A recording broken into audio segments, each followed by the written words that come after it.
हमने देखा है कि ये लोग बस सीता के पति का नाम ले लेके नीता के पति का काम कर रहे हैं। कि जय श्री राम बोलेंगे, मैंने बोला बोलो भाई, मैं जय संविधान बोलूंगा। हिंदू आतंकवाद पे कोई आज तक फिल्म बनी है? बस नाम रहेगा अल्लाह का।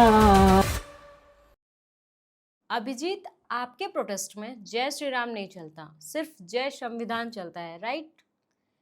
पहले आप प्रकाश राज की ये वाली क्लिप देखो। कि जय श्री राम बोलेंगे, मैंने बोला बोलो भाई, मैं जय संविधान बोलूंगा। जय श्री राम बोलने का दबाव आरएसएस और बजरंग दल वाले गुंडे करते हैं और ऐसे संगठनों को बीजेपी सपोर्ट करती है और हम अपने स्टूडेंट्स के लिए आवाज उठा रहे हैं। और रही बात भगवान की, तो हम संविधान को मानते हैं, भगवान को नहीं। आप और आपके प्रोटेस्टर्स भगवान श्री राम का अपमान करते हैं, श्री राम जी को नहीं मानते, पर वहीं दूसरी तरफ आपको और आपके प्रोटेस्टर्स को दूसरे रिलीजन के गॉड से कोई दिक्कत नहीं होती। आप ये वाली क्लिप देखो। बस नाम रहेगा अल्लाह का। इतना दोगलापन क्यों? मतलब अगर आप सेकुलर हो तो सारे धर्मों की रिस्पेक्ट करोगे ना। सारे धर्मों में तो हिंदू धर्म भी आता है। 1979 में फैज अहमद ने पाकिस्तान की गवर्नमेंट के खिलाफ एक स्लोगन लिखा था। वो स्लोगन उर्दू में था और उसका हिंदी में मतलब अगर होता तो अल्लाह नहीं होता, वही होता भगवान, ईश्वर, परमेश्वर, अल्लाह, खुदा। और महात्मा गांधी जी ने भी तो बोला था, ईश्वर अल्लाह तेरो नाम, सबको सन्मति दे भगवान। मैं भी तो वही कह रही हूँ कि ईश्वर अल्लाह तेरो नाम। तो फिर आपको और आपके प्रोटेस्टर्स को श्री राम जी से दिक्कत क्यों है? हम लोग जाग गए हैं और अब इन फालतू की बातों में नहीं पड़ने वाले। फैज अहमद के इस स्लोगन का असली मतलब आपको ओवैसी जी समझाएंगे। आप ये वाली क्लिप देखो। नाम तो सिर्फ अल्लाह का रहेगा और किसी का नाम नहीं रहेगा इंशाअल्लाह ताला। अगर थोड़ा चेंज करके स्लोगन ऐसा कर दें कि बस नाम रहेगा श्री राम का, तो मनुवादियों के पास कोई काम तो है नहीं, बस नफरत फैलाना है, ब्राह्मणवाद करना है। भारत एक सेक्युलर कंट्री है और यहाँ पर अलग अलग प्रकार के धर्म है। तो बस ये बोलना कि बस नाम रहेगा श्री राम का, इसका मतलब है कि आप दूसरे धर्म के ईश्वर का अपमान कर रहे हो। आ गए अपनी औकात पे। आप मुझे मेन मुद्दे से भटका रही हो। हमारा मेन मुद्दा है धर्मेंद्र प्रधान का इस्तीफा। सही बात है, उन्हें इस्तीफा दे देना चाहिए। अरे अब मैं इसे अंधभक्त कैसे बोलूं? वैसे आपको पता है सोनम वांगचुक जी को हंगर स्ट्राइक पर बैठे 17 दिन हो गए और मोदी जी को देखो मेलोडी खा रहे हैं। ये नहीं कि एक बारी सोनम वांगचुक जी के पास जाएं। वो बुजुर्ग हैं, आप खुद हंगर स्ट्राइक पे क्यों नहीं बैठे? उन्हें फंसा के आप खुद खा पी रहे हो। हम लोग आजकल के मॉडर्न क्रांतिकारी हैं और सोनम वांगचुक जी को तो प्रैक्टिस है, उन्हें एक्सपीरियंस है। सच बताओ तो घर में कोई है ही नहीं कि उनको खाना दे, तो प्रैक्टिस हो गया है। मैं आपको एक चैलेंज देती हूँ, आप हंगर स्ट्राइक पे बैठो, रेजिग्नेशन की जिम्मेदारी मेरे ऊपर छोड़ दो। 100% गारंटी के साथ रेजिग्नेशन दिलवा कर दिखाऊंगी। देखिए मुझे माइग्रेन प्रॉब्लम है, मुझसे भूख बर्दाश्त नहीं होती है। आप अपना बंद करो पॉडकास्ट, मैं जा रहा हूँ कुछ खाने, भूख लगा है। अरे रुको रुको, बर्गर खाओ, आपके लिए ही मंगवाया है। पॉडकास्ट के बाद किधर जाना है? सीधा जंतर मंतर या घर? हाँ, आज डिनर में मटर पनीर की सब्जी बनी है। बस सोनम वांगचुक जी का ही वेट लॉस हो रहा है और सब खा खा कर अपना वेट गेन कर रहे हैं। सोनम जी भूखे, बाकी सब पेट भर भर के खा रहे हैं। एक बात बताओ, हर रोज ब्रेकफास्ट, लंच, स्नैक्स और डिनर दिल्ली जैसे एरिया में जुनैद के द्वारा फ्री ऑफ कॉस्ट दिया जा रहा है। पर आदमी 300 रुपए तो पड़ ही जाएगा। सीजेपी वाले खुद कहते हैं कि 8 से 10 हजार लोग डेली आते हैं। उतने लोगों का छोड़ो, मैं मानती हूँ कि 3000 लोग ही आते होंगे। 3000 इंटू 300 इक्वल टू 9 लाख रुपए पर डे खर्च हो रहे हैं। 22 दिनों में 2 करोड़ रुपए खर्च हो गए। क्या जुनैद सोने का अंडा देता है? देखिए कुछ और खाने को मिलेगा क्या? टेंशन बढ़ रही है। जुनैद हम लोगों का बहुत हेल्प करता है। जुनैद का हम लोगों को सपोर्ट करना चाहिए। चलो, आपके इस भंडारे की वजह से जो मजदूर बिहार से दिल्ली जाते हैं काम करने, उनके लिए सुबह शाम के खाने की व्यवस्था हो गई है। समाज कल्याण का काम कर रहे हो। देखिए जितने मजदूर हैं वो भी मोदी सरकार से बहुत परेशान हैं, तभी तो हमारे यहाँ आ रहे हैं खाने पीने। मुझे तो लगता है कि सारे लोग प्रोटेस्ट के बहाने खाना खाने ही आते हैं। यहाँ पे सुनने में आया था कि खाना ऐसे ही मिल रहा है, अच्छी क्वालिटी का नहीं है। क्या कहना चाहेंगे आप इसके बारे में? ये खाना बहुत बढ़िया है। सवेरे राजमा चावल था, वो भी बहुत बढ़िया क्वालिटी का था। अभी कढ़ी रोटी है, ये भी बहुत बढ़िया क्वालिटी का है। अच्छा लग रहा है खाने में। छोले की सब्जी, रोटी। मैंने भी ये छोले रोटी खाए हैं, मुझे भी बहुत टेस्टी लगा, मजा आ गया। मैं तो आपको ही बोल रहा हूँ कि आप भी आओ प्रोटेस्ट के बहाने से, वहाँ का एक बारी फूड टेस्ट करके देखो, मजा आ जाएगा। वैसे बर्गर भी आपका भी टेस्टी है। एक क्लिप में मैंने देखा कि सोनम वांगचुक परेशान लग रहे हैं और आप आराम से सो रहे हो।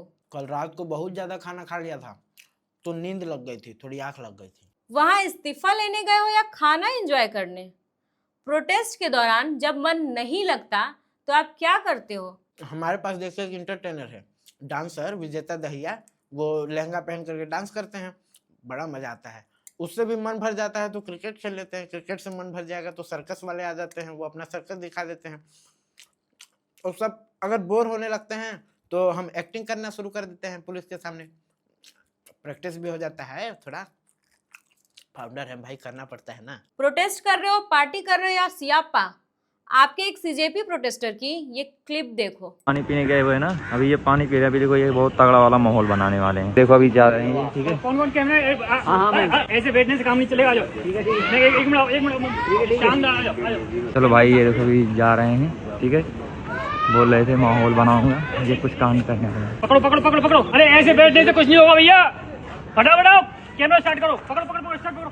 अरे पकड़ लो, क्या ना 2 मिनट के लिए प्लीज भैया, ये अप्रूव करवा लेट आने के लिए क्षमा मांगता हूँ भैया, क्षमा मांगता हूँ लेट आने के लिए। मैं लेट आने के लिए क्षमा मांगता हूँ, मैं लेट आने के लिए क्षमा मांगता हूँ, मैं लेट आने के लिए क्षमा मांगता हूँ। उसको खड़ा करो। नहीं अभी नहीं, अभी सर आओ प्लीज, आओ ना। ये कैसी हरकत है? इसका जिम्मेदार मोदी है, मोदी को रिजाइन दे देना चाहिए, ये सब मोदी करवा रहा है। आंधी आ गई, मोदी। सड़क पे पानी भर गया, मोदी। लोग डस्टबिन में कचरा नहीं फेंक रहे, मोदी। प्रोटेस्ट कौन करवा रहा है जंतर मंतर पे? मोदी। अरे सॉरी, मैं यानी सीजेपी का फाउंडर अभिजीत पोपचे। विजेता दहिया प्रेमानंद जी महाराज को प्रेम भाई बोलता है, ये क्लिप देखो। प्रेम भाई क्या है तुमको? आप प्रेमानंद जी महाराज जी तो बोल सकते हो। नहीं, महाराज क्यों कहे? वो कहाँ के महाराज? कौन सा उनका किंगडम है जहाँ के वो महाराज है? इन बाबाओं को महाराज क्यों कहा जाता है, आप जरा बताइए मुझे। किसी के राज्य में अगर किसी का शासन होता है तो उसे राजा बोलते हैं। ठीक उसी प्रकार जिसका अपने मन बुद्धि अहंकार और इंद्रियों पर शासन होता है उसे महाराज बोलते हैं। विजेता दहिया हिंदुओं को आतंकवादी बोलता है, हमारे संतों का मजाक उड़ाता है। हिंदू आतंकवाद पे कोई आज तक फिल्म बनी है क्या? आदि शंकराचार्य एक हिपोक्रेट थे, यानी एक बहरूपी है। अरुंधति को सीजेपी प्रोटेस्ट में बुला रहे हो, जो बोलती है कश्मीर भारत का हिस्सा ही नहीं है। कश्मीर इंडिया का हिस्सा नहीं है, यही बोला था ना उसने, क्या गलत बोल दिया? आप बताओ, पाकिस्तान एक भिखारी देश है, भीख में अगर हम उसे कश्मीर दे भी दे तो क्या दिक्कत है भाई? वो हमारे आर्मी को मारे, बेगुनाह सिविलियंस को मारे और हम कश्मीर उन्हें दे दें? वो राजा ही क्या जो दान ना करे। तभी यशीन मलिक जैसे खतरनाक आतंकवादी की गर्लफ्रेंड को स्टेज दे रहे हो। आतंकवादियों से बड़ा प्रेम है आप लोगों को। आतंकवादियों से मुझे प्यार नहीं है, आई हेट देम, पर मुझे उनके कामों से प्यार है, आई लव देम। कितने डिसिप्लिन के साथ काम करते हैं। क्या बात है, बस इन्हीं कारणों की वजह से मैं सीजेपी को पसंद नहीं करती। सरजिल इमाम, उमर खालिद के सपोर्टर्स, डपली गैंग सब आपके प्रोटेस्ट में दिखे। नहीं, आप क्या चाहते हैं कि हम प्रोटेस्ट करना छोड़ दें? जब आप लोग सपोर्ट नहीं कर सकते ना तो मुंह से गंदगी भी मत फैलाइए, हाथ जोड़ते हैं। तो नीट की ये बात करो ना, राम जी से नफरत एंटी नेशनल्स को बुलाना, सोनम जी को भूख हड़ताल पे बिठा के खुद खाना खाना, अपने प्रोटेस्टर्स के लिए भंडारा करवाना, ये सब क्या है? हमारी बातों को मान ले इंडियन गवर्नमेंट, हम प्रोटेस्ट करना छोड़ देंगे। और सोनम वांगचुक जी 17 दिन हो गए उनको, अभी तक उन्होंने कुछ नहीं खाया है, जाकर के आप देखिए उनकी हालत। आप बीजेपी को सपोर्ट करते हो? दलित फैमिली से हूँ यार, बीजेपी सपोर्टर कैसे रहूंगा? जब आप सपोर्ट ही नहीं करते तो वो आपकी बातें मानेंगे ही क्यों? उनका क्या ही फायदा है इसमें? अकाउंटेबिलिटी ही तो मांग रहे हैं ना। कैसी अकाउंटेबिलिटी? धर्मेंद्र प्रधान इस्तीफा दो, मोदी इस्तीफा दो, मजाक बना के रख दिया तुम लोगों ने। चुनाव से नहीं जीत पा रहे हो तो लग गए हो इंडिया को नेपाल बनाने में। एक बात याद रखो, तुम लोग मैंगो मैन पार्टी की गुठली हो, काम निकलने के बाद फेंक दिए जाओगे। पापा मुझे बोला करते थे कि तू निकम्मा निकलेगा। पापा अगर आप मुझे अभी भी देख रहे हैं प्राउड की बात है, काम पकड़ लिए हैं आम आदमी पार्टी। एक रिपोर्टर की क्लिप देखो। भूख हड़ताल के 15वें दिन सोनम वांगचुक ने अपने प्राण त्याग दिए। अब इस देश ने एक रत्न खो दिया है, सोनम वांगचुक नहीं रहे। क्या यही सुनना चाहते हैं हम? इतना रुक रुक के बोल रहा है, थोड़ा और रुकता तो पक्का सोनम वांगचुक जी पीछे से बोल देते कि जिंदा हूं भाई। आप जान करके काफी हंसोगे, ये रिपोर्टर मटर पनीर का सब्जी उस दिन बना था, खूब खा लिए थे तो इनको लेटिंग लग गया था, जिसकी वजह से आराम आराम से बोल रहे थे, क्योंकि उनको पता था कि आवाज की जगह कहीं पीछे से। सीजेपी प्रोटेस्ट में काका भी आए हैं अपना करियर रिवाइव करने। विराट कोहली आए, वो देश के स्टूडेंट्स के लिए खड़े हुए नहीं हुए ना। जब ऐसे इन्फ्लुएंसर्स खड़े हो रहे हैं तो आपको क्या दिक्कत है? दुर्लाठी भी तो नहीं आया। वो तो हमारे साथ प्रोटेस्ट कर ही रहे हैं जंतर मंतर पे, देखिए मेरे साथ खेल रहे हैं, मेरे साथ सो रहे हैं, बहुत सपोर्ट उन्होंने किया है, मानना पड़ेगा, काफी वफादार है देश को लेके। और विराट कोहली को देखो लंदन में शिफ्ट हो गया, अरे उसे आना चाहिए ना स्टूडेंट्स के लिए। कोहली ने 2011-2014 में इंडिया को वर्ल्ड कप जितवाया।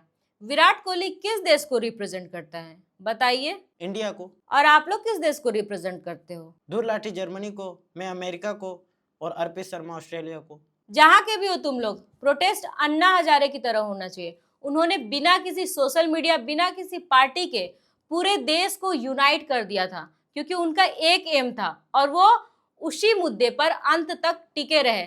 सोच क्या रहे हो? सोच रहा हूँ कि जंतर मंतर में ना मंचूरियन का व्यवस्था कल हो जाता तो मजा आ जाता। बहुत सारे लोगों को लगता है कि पॉलिटिकल कंटेंट बनाना इजी है, सच का साथ देना इजी है, लेकिन उतना भी इजी नहीं जितना आप लोग सोचते हो।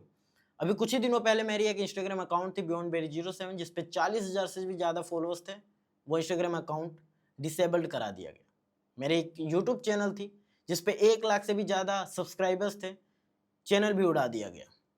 अभी मैं आपको 3 महीने पहले की बात बताऊं, मैं जेल भी जा चुका हूं, मुझे धमकियां आ रही हैं। तो शिवम अग्रवाल सुधर जा, तेरी माँ सुअर, तेरी माँ का। कब तक छुपोगे यूं पत्तियों के झाड़ में, मारेंगे खींच के तुम्हारी अम्मा के। मैं आप सभी से एक रिक्वेस्ट करना चाहूंगा कि प्लीज इस वाले पेज को आप लोग इतना शेयर करो कि 5,000 सब्सक्राइबर्स जल्द से जल्द कंप्लीट हो जाए, क्योंकि बहुत मोटिवेशन लगता है शुरू से शुरू करना।